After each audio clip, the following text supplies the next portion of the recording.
Hello दोस्तों, स्वागत है आप सभी का।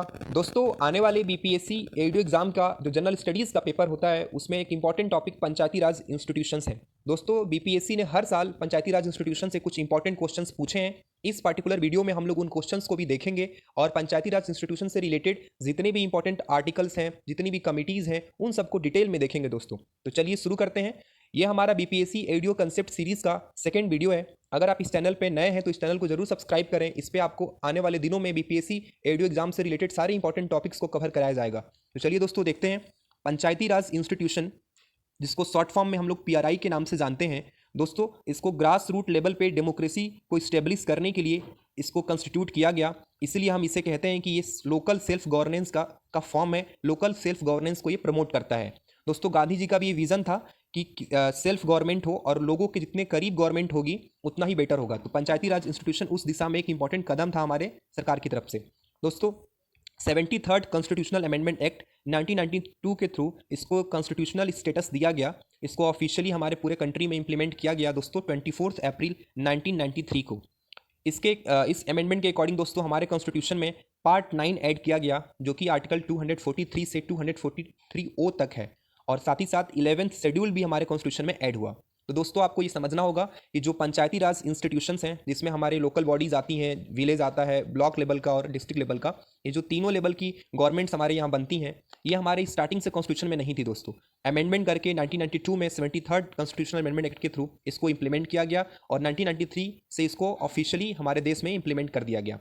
अब आगे देखिए दोस्तों, इसकी जो शुरुआत होती है ये ऐसे नहीं बना, इसके पीछे कुछ हिस्टोरिकल बैकग्राउंड है। तो सबसे पहले दोस्तों 1957 में बलवंत राय मेहता कमेटी बनी थी और उसी ने रिकमेंड किया था 3 टियर सिस्टम का, जिसमें एक जिला परिषद होगा डिस्ट्रिक्ट लेवल पे, पंचायत समिति होगी ब्लॉक लेवल पे, ग्राम पंचायत होगा विलेज लेवल पे। तो 3 लेवल की लोकल गवर्नमेंट्स बनाने का रिकमेंडेशन बलवंत राय मेहता कमेटी ने किया था दोस्तों। 1957 में ये कमेटी फॉर्म हुई थी, आपको इसको याद रखना होगा। इसने सजेस्ट किया था डायरेक्ट इलेक्शंस के लिए विलेज लेवल पे, यानी कि विलेज लेवल पे डायरेक्ट इलेक्शन से ये सारे बॉडीज फॉर्म होंगी। और इन्होंने पीआरआईज को democracy at the grass root level का नाम दिया था कि पीआरआईज के थ्रू ग्रास रूट लेवल पे, लोकल लेवल पे डेमोक्रेसी स्टेब्लिश होगी। इसके बाद एक और कमेटी को कंस्टिट्यूट किया गया, जिसका नाम था अशोक मेहता कमेटी। 1977 में ये फॉर्म हुई कमेटी और इन्होंने 2 टियर सिस्टम रिकमेंड किया। दोस्तों ध्यान रखना होगा, बलवंत राय मेहता कमेटी ने 3 टियर सिस्टम रिकमेंड किया था, जबकि अशोक मेहता कमेटी ने 2 टियर सिस्टम रिकमेंड किया। दोस्तों, इन्होंने जो 2 टियर सिस्टम बताया उसमें एक जिला परिषद का होना था और दूसरा मंडल पंचायत और ग्रुप ऑफ विलेजेस। इन्होंने ब्लॉक लेवल के कंसेप्ट को नहीं बताया और इन्होंने सजेस्ट किया कि पॉलिटिकल पार्टी का पार्टिसिपेशन इन इलेक्शंस में हो, मतलब जो भी मेन स्ट्रीम की पॉलिटिकल पार्टीज हैं वो भी इस इलेक्शंस में पार्टिसिपेट करें एक्टिवली। इसके बाद फाइनली 1985 में एक और कमेटी बनाई गई, जिसको कहते हैं जी वी के राव कमेटी। जी.वी.के. राव कमेटी ने इम्फेसिस किया कि एडमिनिस्ट्रेशन हो, जो भी डेवलपमेंट से रिलेटेड, वो पीआरआईज के थ्रू हो, मतलब जो लोकल लेवल की गवर्नमेंट्स हैं उन्हीं से एडमिनिस्ट्रेशन से रिलेटेड जो भी डेवलपमेंट कराना है वो शुरू किया जाए। इसका इम्फेसिस इस चीज़ के ऊपर था। जबकि जो अगला कमेटी बना एल एम सिंघवी कमेटी 1986 में दोस्तों, इनका रिकमेंडेशन ये था कि जो पीआरआईज हैं उनको कॉन्स्टिट्यूशनल स्टेटस ग्रांट कर दिया जाए और इन्होंने ग्राम सभा को बेस ऑफ डेमोक्रेसी बताया। जो पीआरआईज का जो पंचायती राज इंस्टीट्यूशन का सबसे लोअर पार्ट है, जो सबसे फर्स्ट पार्ट है ग्राम सभा, उसको इन्होंने बेस ऑफ डेमोक्रेसी बताया और साथ में पीआरआईज को कॉन्स्टिट्यूशनल स्टेटस देने की बात करी, क्योंकि बहुत सारी स्टेट्स इसको सीरियसली इंप्लीमेंट नहीं कर रहे थे। तो अगर कॉन्स्टिट्यूशनल स्टेटस मिल जाता तो फिर सारे स्टेट्स में पीआरआईज बनना शुरू हो जाती। इसके बाद फिर हुआ 73rd कॉन्स्टिट्यूशनल अमेंडमेंट एक्ट आया 1992 में, और जब ये पूरी तरह से पास हो गया दोनों हमारे हाउसेस से, तो हमारे कॉन्स्टिट्यूशन में पार्ट 9 ऐड हो गया, जिसमें कि आर्टिकल 243 से 243 ओ तक प्रोविजन है, मतलब 243 ए बी सी डी से लेते लेते ओ तक आपका है। और इसने ही 11th शेड्यूल को भी हमारे कॉन्स्टिट्यूशन में ऐड किया। जैसा कि आप जानते होंगे कि एट प्रेजेंट हमारे कॉन्स्टिट्यूशन में 12 शेड्यूल्ड हैं। तो और स्टार्टिंग जब हमारी कॉन्स्टिट्यूशन बना था तो हमारे कॉन्स्टिट्यूशन में मात्र 8 शेड्यूल हुआ करते थे दोस्तों।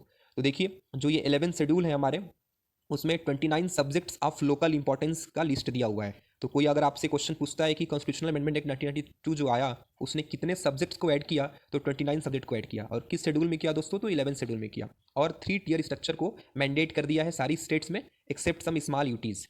ग्राम पंचायत पे जो गवर्नमेंट फॉर्म होगी विलेज लेवल पे, उसको हम ग्राम पंचायत का नाम देंगे। जो ब्लॉक लेवल पे फॉर्म होगी वो पंचायत समिति के नाम से जानी जाएगी, और डिस्ट्रिक्ट लेवल पे जिला परिषद। हालांकि दोस्तों, पंचायत समिति का अलग अलग स्टेट में अलग अलग नेम भी हो सकता है।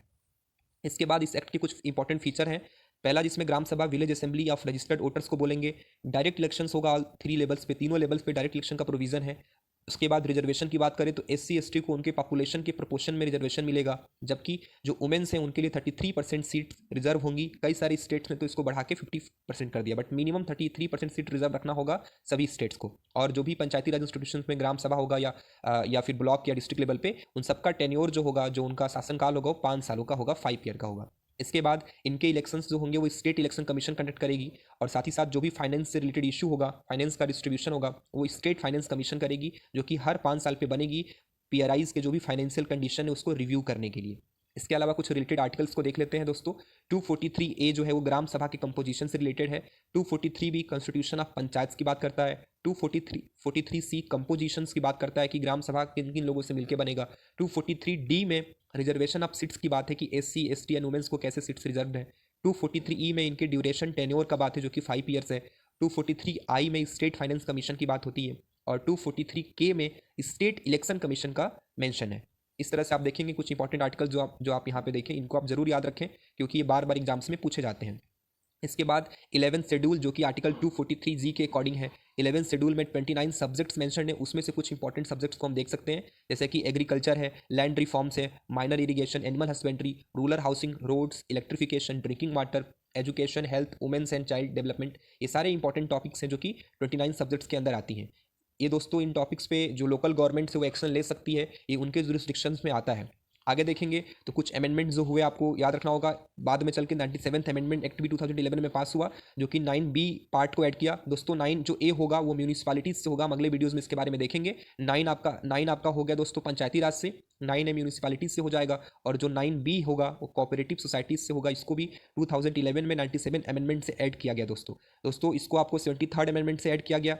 इस वाले को 9A को 74th अमेंडमेंट से ऐड किया गया, जबकि जो 97th अमेंडमेंट है उसने 9B को ऐड किया है दोस्तों। आगे आप देखेंगे कि जो पंचायती राज डे है उसको हर साल 24 अप्रैल को 24 अप्रैल को सेलिब्रेट किया जाता है, क्योंकि इसी दिन एक पूरी तरह से पंचायती राज इंस्टीट्यूशन को इम्प्लीमेंट किया गया था, इसलिए इस दिन हम लोग नेशनल पंचायती राज डे के रूप में सेलिब्रेट करते हैं। कुछ बिहार स्पेसिफिक पॉइंट्स को अगर देखें दोस्तों, तो बिहार में पंचायती राज एक्ट सेपरेटली जब आया वो आया 2006 में, 2006 में आया दोस्तों। और पहला पंचायत इलेक्शंस जो हुआ वो 2001 में हुआ, और यहाँ पे रिजर्वेशन ऑफ वुमेन 50% है। कुछ स्टेट्स में 50% का रिजर्वेशन है, उनमें से बिहार भी स्टेट है। टोटल टीयर जो यहाँ फॉर्म होता है उसमें ग्राम पंचायत एक पहला टीयर है, पंचायत समिति जो ब्लॉक लेवल पे होती है, और थर्ड इज जिला परिषद। तो इस तरह से हम देख सकते हैं कि बिहार से जुड़े कुछ स्पेसिफिक पॉइंट्स हैं। इसके अलावा जो भी कमिटीज हमने पीछे पढ़ा उसकी समरी एक बार हम देख लेते हैं। बलवंत राय मेहता कमेटी 1957 में फॉर्म हुई थी, 3 टियर PRI सिस्टम को रिकमेंड किया है। अशोक मेहता कमेटी 1977 में फॉर्म हुई थी, 2 टियर PRI सिस्टम को रिकमेंड किया है। GVK राव कमेटी 1985 में फॉर्म हुई थी और इन्होंने एडमिनिस्ट्रेटिव रोल की बात की है। LM सिंघवी कमेटी 1986 में फॉर्म हुई थी और इन्होंने PRIs को कॉन्स्टिट्यूशनल स्टेटस देने की बात की है। इसके बाद दोस्तों कुछ प्रीवियस ईयर के क्वेश्चंस देखते हैं जो इस टॉपिक पे बने हुए हैं। Panchayati Raj was constitutionalize by which amendment act, किस एक्ट के थ्रू इसको कॉन्स्टिट्यूशनल स्टेटस मिला दोस्तों, तो वो 73rd एक्ट था। इसके अलावा which articles deal with the constitution of panchayat, panchayat के कॉन्स्टिट्यूशन से डील करने वाला आर्टिकल कौन सा है, 243C आर्टिकल है। Who is known as the father of panchayati raj in India, दोस्तों पंचायती राज का जो फादर है वो बलवंत राय मेहता को बोलते हैं, जो जिन्होंने भी पहली बार रिकमेंड किया था। ग्राम सभा is defined under which article, 243A के अकॉर्डिंग ग्राम सभा का डेफिनेशन है। Which state first introduce the Panchayati Raj system, Rajasthan के नागौर जिले में 1959 में सबसे पहले PRI को इम्प्लीमेंट किया गया था दोस्तों। इसके अलावा how many subjects are listed in 11th schedule, तो अभी हमने जस्ट पढ़ा 29 सब्जेक्ट्स लिस्टेड हैं। Which committee recommended constitutional status to PRI, दोस्तों LM सिंघवी कमेटी जो कि आपको 1986 में फॉर्म हुई थी, उसी ने कॉन्स्टिट्यूशनल स्टेटस को रिकमेंड किया था। अगले क्वेश्चन को देखें अगर, when was 73rd amendment act implemented, तो दोस्तों ये इम्प्लीमेंट हुआ था 1993 में, बट पास हुआ था ये 1992 में, और ये 24 अप्रैल को पूरी तरह से फोर्स में आया था, और इसीलिए इसी दिन हम लोग नेशनल पंचायती राज डे मनाते हैं। इसके बाद अगले क्वेश्चन को देखें, हु कंडक्ट्स पंचायत इलेक्शन, तो स्टेट इलेक्शन कमीशन जो होता है वही पंचायत के इलेक्शंस को कंडक्ट करता है, इलेक्शन कमीशन ऑफ इंडिया नहीं करता है दोस्तों। Which article provides for the finance commission of the state, state का जो फाइनेंस कमीशन होगा वो किस आर्टिकल के अकॉर्डिंग है, तो दोस्तों 243I के अकॉर्डिंग है। तो इस तरह से आपने कुछ इंपॉर्टेंट क्वेश्चंस देखे, ऐसे ही और इंपॉर्टेंट क्वेश्चंस मैं आपको दूसरे वीडियोस में बताऊंगा। तब तक आप इस पूरे पंचायती राज इंस्टीट्यूशन को रिवाइज कर सकते हैं, जो भी कमिटीज़ हैं और जो इंपॉर्टेंट इसके फैक्ट्स हैं बिहार से रिलेटेड, और जो भी आर्टिकल्स हैं जिसमें कि इसके बारे में मेंशन है 243A से लेकर 243O तक में जो इंपॉर्टेंट आर्टिकल्स हैं उनको आप अच्छे तरीके से याद कर सकते हैं। और साथ ही साथ कितना % रिजर्वेशन वुमेन्स को मिला है उसको भी ध्यान में रखते हुए, और कितने सब्जेक्ट्स हैं टोटल, आप इस पूरे पंचायती राज इंस्टीट्यूशन को अच्छे से प्रिपेयर कर सकते हैं दोस्तों।